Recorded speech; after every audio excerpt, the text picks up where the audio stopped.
from a different Germany than 6 or 8 months ago. I look at the zeitgeist on this, Clemens, and it's a rolling over in business confidence, or is it?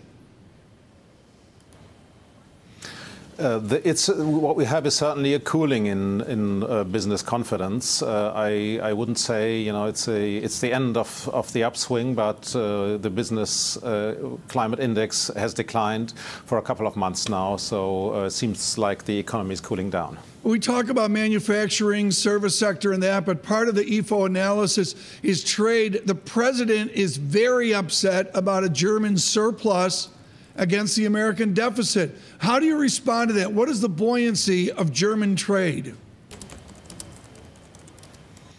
Of course, German trade is very much supported by the low value of the euro. Germany is part of the eurozone, and that makes German exports much more competitive than they would be if Germany had its own currency. On the other hand, Trump is worried about the trade deficit, about the U.S. trade deficit with Germany and other countries, but his own policy, the tax cuts, will increase this trade deficit. So to a large extent, the U.S. trade deficit is homemade.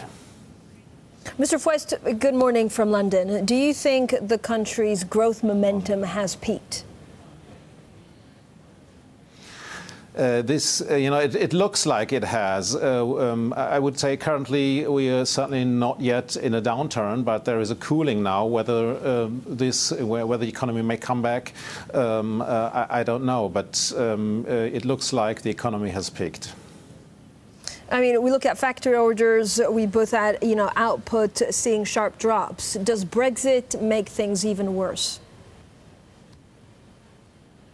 Brexit certainly doesn't make things better, but what's going on here is primarily that a lot of German companies are really running into capacity constraints. They find it more difficult to hire new staff and qualified staff. At the same time, there is bad news coming in, or less good news from Britain, but also from other countries of the Eurozone and even out of Europe. So it seems like globally, this upturn we saw in the last year is cooling down as well.